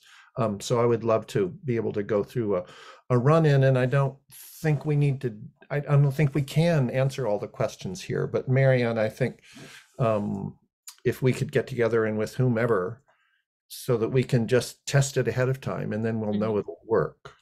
Yeah. So Brad, if I'm understanding you correctly, we would be joining the Zoom meeting using my laptop, and that laptop would also be attached to a projector, which is projecting that Zoom screen onto a projection screen. Right. Does that sound right? But you guys would be connected to the OWL with your own laptop and kind of running the meeting from on your end. So what we can do, and I'll try to do this tomorrow, is see if we can do that simultaneously, be on Zoom, be sharing our screen, and at the projecting that screen onto another surface. And I haven't tried that, so I don't know if it works, but it seems like it should. So I can try it in the office tomorrow and let you know. Alternatively, you could set it up so that all you're doing is sharing what you have to Zoom, and we have a computer that we connect your projector to, and we do the projection from there, because we can project. True. Yep. We certainly can project the Zoom bit. Okay. Well, isn't that kind of what we've been doing when we've been in our meetings where we've been in person and yet we've had the Zoom going with the owl? Yeah, but the owl is connected to a TV, right? And we're going to be projecting up on a big screen. Okay. So the school doesn't have, so we need it to be bigger at the school because it's a much bigger space. Yep. And the school doesn't have, the school doesn't have a big TV. They have 2 smart boards, but I don't think they're big enough, and they're old. Yeah.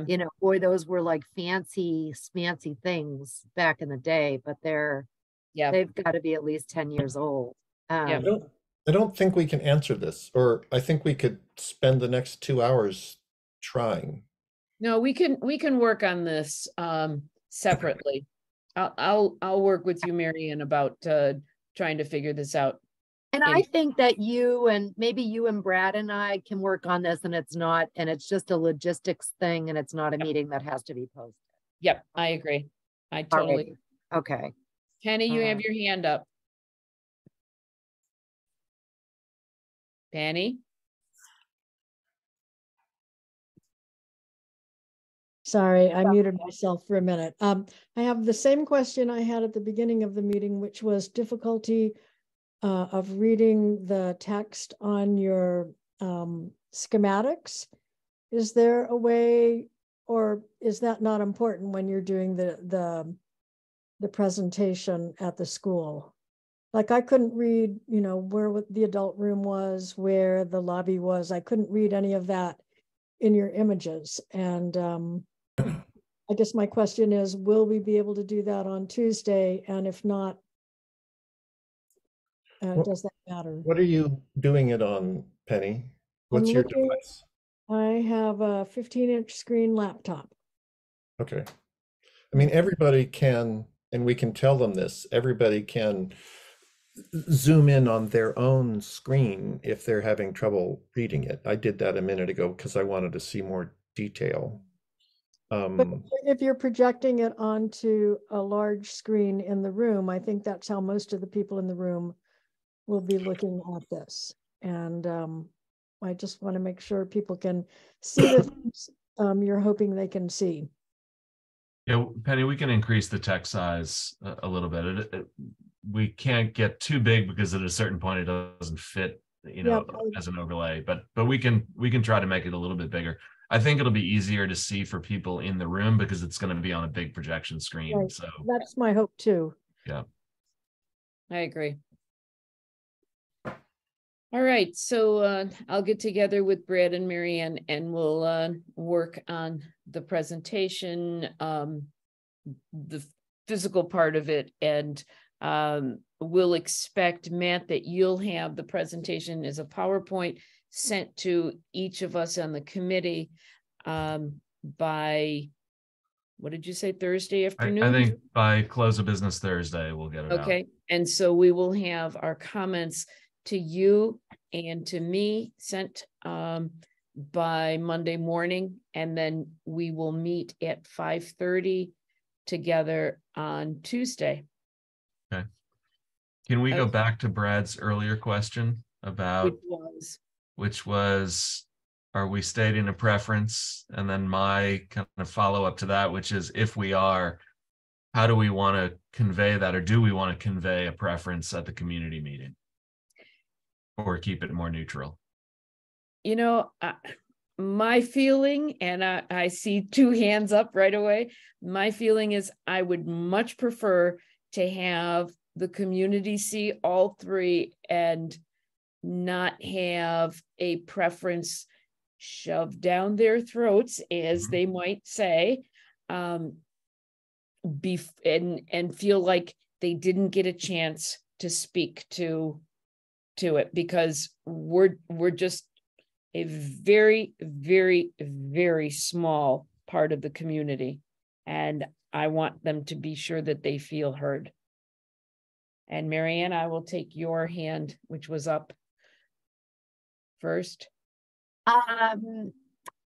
So I think if this committee has a preference, this committee could say what their preference is and list the reasons why. Brad, your hand was up.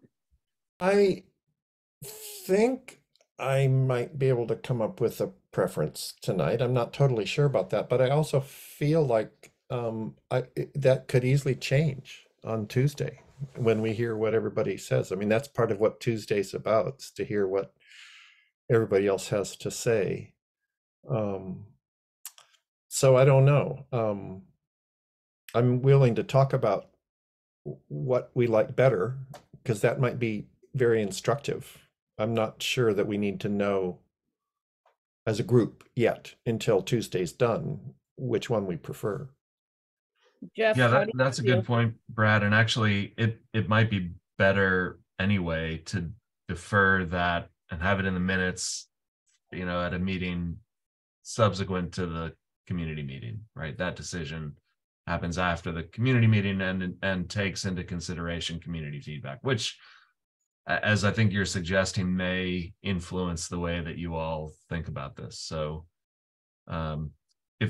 if you want to offer opinions tonight but defer a decision until a later date, that's good with us too.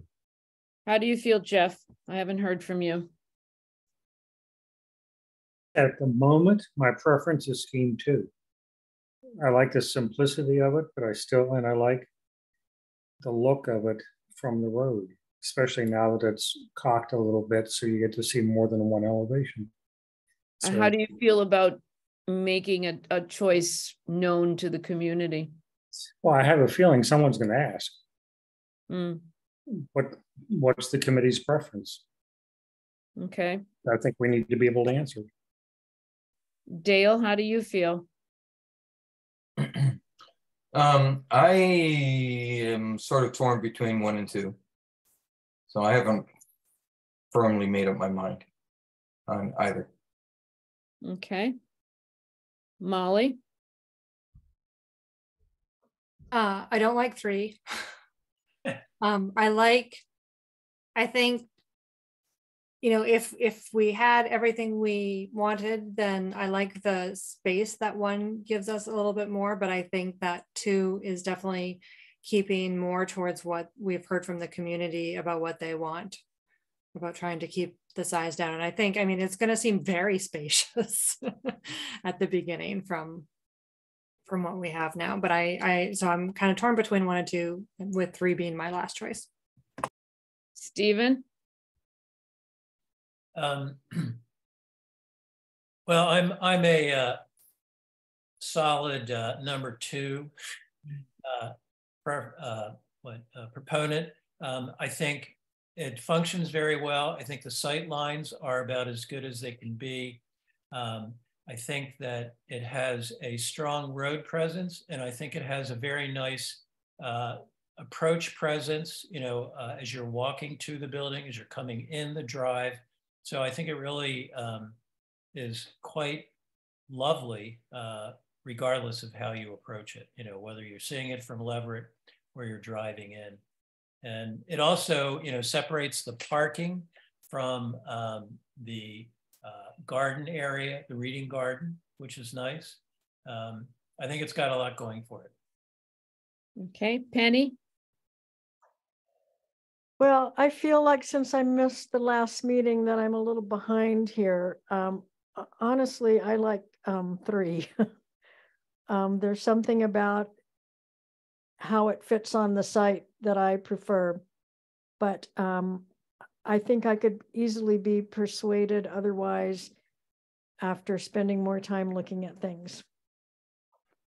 Brad? I started out not wanting having 2 farther down my list, and the more we looked at it, the higher it went. I particularly like the sight lines, the way 2 goes. I like the way, as I think it was Stephen said, it divides the public space and the parking. I like the way the entrance happens from the parking, and I actually like the fact that it's a smaller end from the street side makes it feel like a less, I think it would make it feel like a less massive building. Marianne?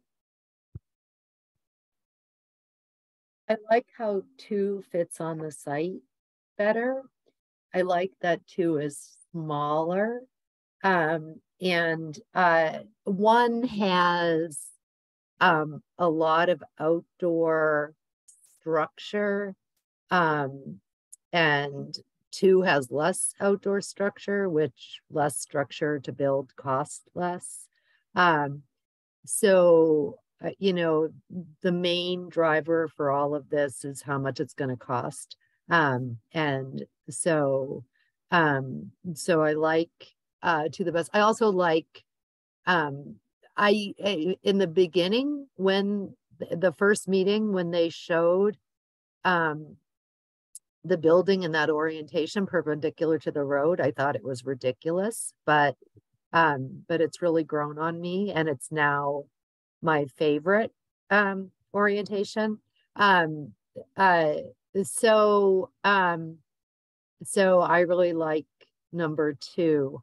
I feel like number 3 has potential, but needs work. But I feel like it would be a more expensive design to build. So I don't want to sort of pursue that any further. So that's where I am. I'm team 2. I'm the last one. And what's your preference, Elaine? I've loved 2 since I saw it. So I think 2 is the absolute one. Contrary to Marianne, I love those big windows. I think that's just going to feel great to have those big windows there. I like the modern look of it because I feel like we have a young community here coming in. I mean, all of us are not the young community, but not all of us, Molly. I'm sorry. I saw your eyes go up. I am not part of the young community anymore. Well, you're not part of the old community, but I feel like a more modern look. I like it, but I also like the fact that it is subtle because of the way it's oriented. And I really, number 2 has been my favorite since the beginning. I think 3 with the sight lines to the different rooms and from the circulation desk just is not going to work. So I think you got your answer, Matt. Okay, Dale, coming back to you, have you had any more time, or are you still kind of on the fence? Have I been swayed to back to? I mean, 2's fine. I mean, I'll give it my support. Penny, it's you then that likes 3 best, but it's okay. It's okay. I'm stubborn. I don't mind being the outlier. Did Lauren weigh in? Sure, Lauren, weigh in on it for us. After the design subcommittee meeting last week, I was firmly in the number 2 camp. I have to say that a couple of things that have been said tonight have made me a little less sure. And what I would like to do, and Matt, if you could send me the floor plans from tonight. Yep. This is the first set of floor plans that I feel are tight enough that I could subject them to the regular MBLC review. And I could look at them. I could take off my, Shutesbury in the weeds hat, put on my MBLC hat, and look at them objectively the way that we evaluate all floor plans that come to us. And I will do that tomorrow if I get the plans from you, Matt. Yeah, I'll send them to you in PDF form, not a PDF of the presentation, but so there's a scale on them and whatever. Great, thank you. Okay, yep. Okay. And I will send my comments to Marianne. That's how we at the MBLC operate with all of our other projects. Sure. I will send the comments to Marianne and she can do with them whatever she decides to do with them. Okay. Certainly. Okay, we are an hour over. I think we have covered our designs pretty well. I think we're pretty good at the planning for our public forum. Does anybody have anything else they are concerned about? Marianne, I'm assuming that there will be a bake sale and coffee sale and everything with the Friends of the Library? Maybe. So what I decided was I was going to get through today before I made a decision about that. Okay. So it's not that I dislike those windows on the end of scheme 2. I'm worried about heat loss through all that glass. And I'm worried about cleaning all that glass. Because I'm the janitor. Okay. Although I have said out loud in many meetings that there will have to be a janitor. So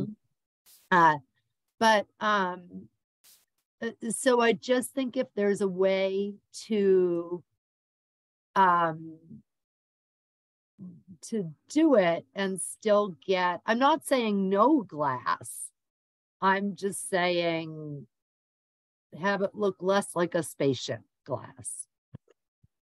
I can't comment on the spaceship quality, but in terms of thermal performance, which I can talk about, this is going to be permitted under the new energy code, and you're a green community, so that's about as good as it gets in Massachusetts in terms of setting the bar for building performance. Right, it's a higher bar as of July 1st than it ever has been, and we try on all of our projects to especially new construction, to be as mindful about thermal performance and energy use as possible. So I think that we'll be looking at glazing in combination with solid wall, and we're going to be doing an energy model. So we'll be evaluating decisions about, expansive glass relative, because you have a different thermal performance for a window than you do for a solid wall that has insulation in it. And so we're going to balance those two things to make sure that our overall energy use intensity is in a range that is appropriate for a building, in this day and age and of this type. And I can tell you that on the last, 5 or 6 library projects that we've done, we have seen our EUI go down on a number of them, so relative to each other, and they're performing well relative to benchmarks for this building type. So I'm confident that we can get there and have have windows, but also have a building that performs well thermally.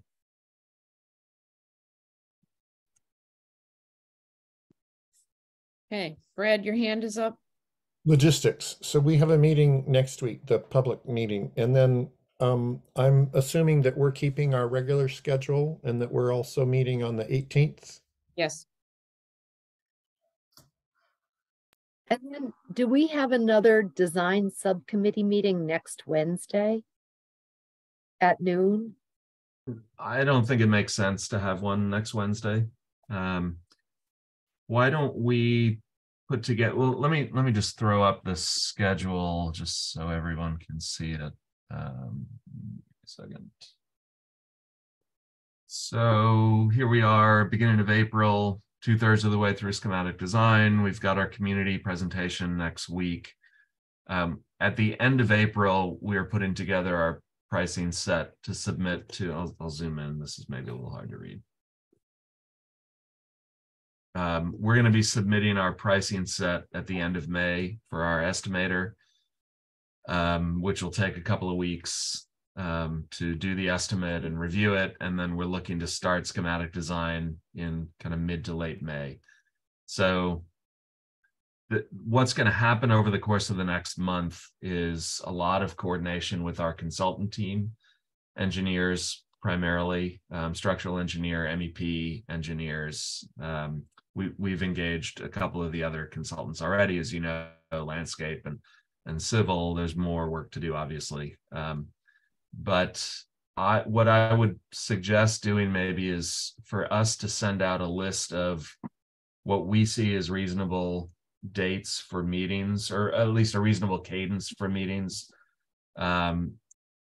Because I think coming out of the community meeting, if we have at that point a preferred direction, including community feedback, and we've narrowed down to a single option, we're going to put our heads down and start getting that documented in a way that that we've got a good set for pricing at the end of April. And so it's maybe less critical to be meeting as often. I think we'll meet certainly over the course of April, but let me script out a couple of options for meeting dates, and we'll go from there.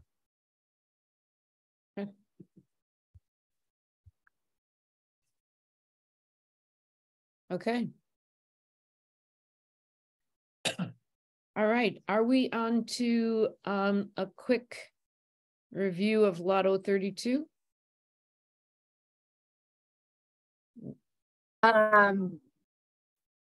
Let's see. Where are we with Lotto 32?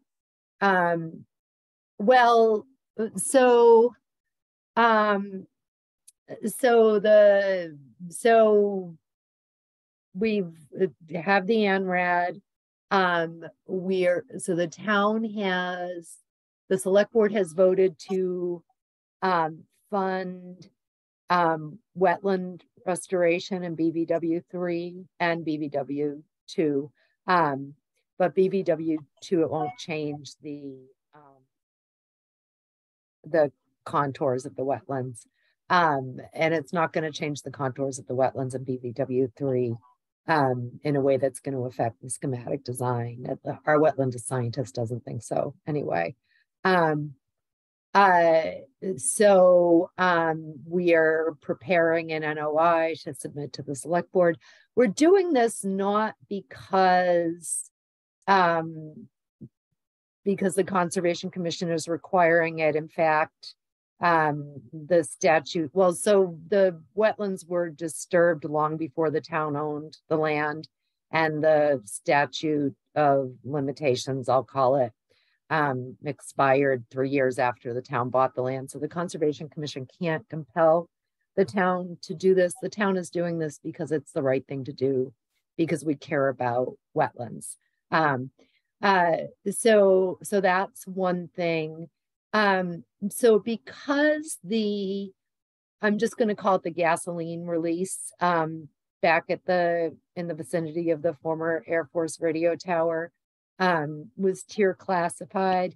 It allows for a public involvement plan, which is a mechanism that the DEP created a long time ago for the public to be involved in remediation of OHM release sites. A group of people in Shutesbury has petitioned the town to have a public involvement plan, which is called a PIP.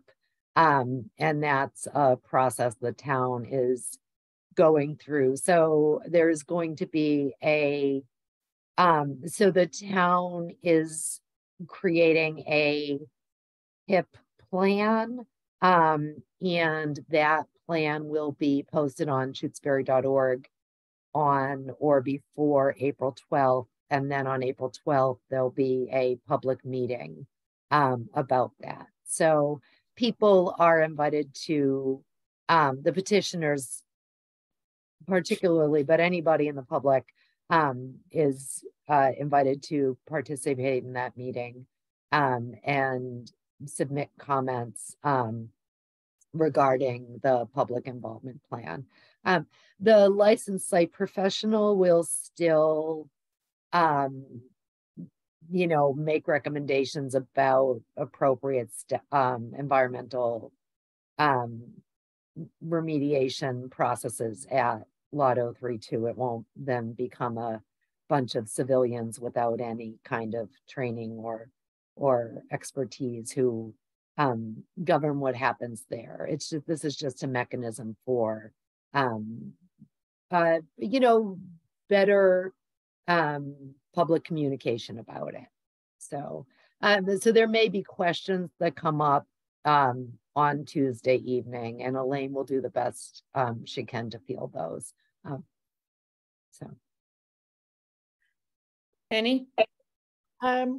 Just a quick update on where are things with submitting the NOI for the restoration plan. So they're coming out soon to install more monitoring wells. And when Cousin O'Neill, who is our environmental engineer, and when they do that, they're going to survey some of the points. And then after that, April will complete the NOI. So she said it would be by the end of the month. Okay, thanks. Okay, thank you. Any questions? Are there any other committee liaison reports?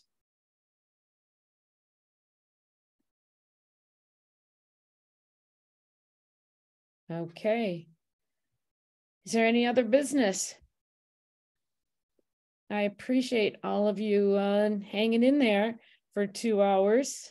This is exciting, Matt. This is really exciting to be a part of. So I really appreciate this. And we'll see you all next Tuesday. Great. So Thank you, it's going to be everybody. at Shutesbury Elementary School, 23 West Pelham Road. And is that where we want to meet at 5:30, or do we want to meet at Yes. Town Hall there? Okay. Yeah, let's meet we'll there. meet there. Okay. I'll see if I can book us the conference room, which will just be better for, and that'll just be an in-person meeting, not a hybrid meeting, because the school doesn't have the technology. Okay. Yep. Great. Yep. Okay. Great. Thanks for your comments, everybody. Make a Thank motion you. to adjourn. Thank you. Thank you. Wait a minute, Very exciting. Do I hear a motion to adjourn?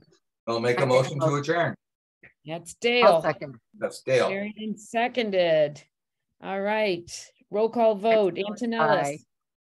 Thomas, Foster. Aye. Poole.